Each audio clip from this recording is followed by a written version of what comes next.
Praise the Lord. ஒரு ஆஃபீஸ்க்கு புதுசா 3 பேர் போறாங்க.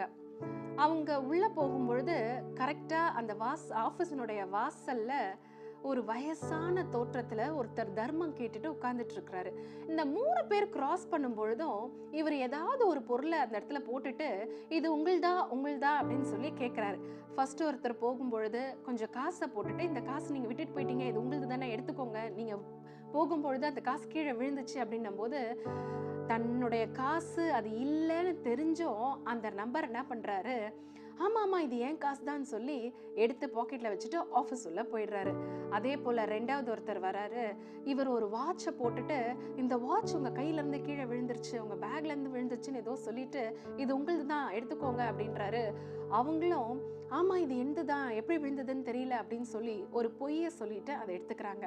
ஆனால் மூன்றாவதாக ஒரு மகள் வருகிறாள். அவ வரும்பொழுது கரெக்டா இவர் ஒரு செல்போனை போட்டுட்டு அம்மா பாப்பா இது உன்னுடைய செல்போன் தான், கீழே விழுந்துருச்சு பாரு அப்படின்னு சொல்லும் பொழுது அந்த பொண்ணு அதை எடுத்து பார்த்துட்டு ஐயா இது எந்த இல்லை, வேற யாராவது விட்டு போயிருப்பாங்க, நீங்களே வச்சிருந்து யாருன்னா வந்து கேட்கும் பொழுது கொடுத்துருங்க அப்படின்னு சொல்லிட்டு போறாங்க.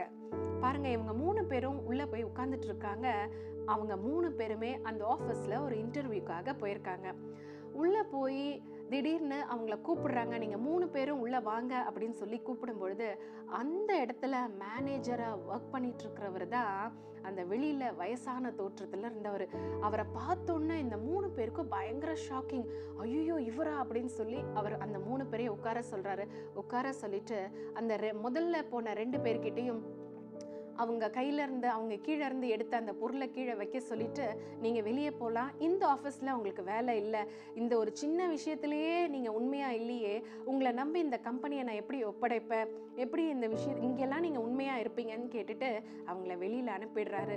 அடுத்ததா வந்த அந்த மகளை கூப்பிட்டு தன்னுடைய அந்த மேனேஜர் பதவியை அந்த மகளுக்கு கொடுத்து நீ கொஞ்சத்துல உண்மையா இருந்த உன்னை கண்டிப்பா இந்த ஆஃபீஸ்ல நான் அதிகாரியா வைப்பேன் அப்படின்னு சொல்லி சொல்றாரு. பாருங்க, கேட்கறதுக்கு ரொம்ப இன்ட்ரெஸ்டா இருக்கு. ஆனா ரொம்ப ஆழமான ஒரு விஷயத்த இந்த உலக பிரகாரமாகவும் ஆவிக்குரிய பிரகாரமாகவும் இந்த கதை நமக்கு சொல்லுதுங்க.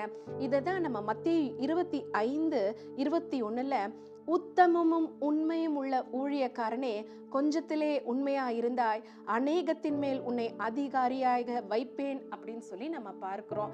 எல்லா விஷயத்திலும் அது ஆஃபீஸா இருக்கட்டும், ஆண்டவருடைய காரியமா இருக்கட்டும், ஆண்டவருக்கு கொடுக்கிற நேரமா இருக்கட்டும், ஆஃபீஸ்ல நீங்க ஸ்பெண்ட் பண்ற டைமா இருக்கட்டும், எல்லாத்துலயும் உண்மையா இருங்க. நிச்சயமாகவே அநேகத்தின் மேல கர்த்தர் உங்களை அதிகாரியை வைப்பார். God bless you all.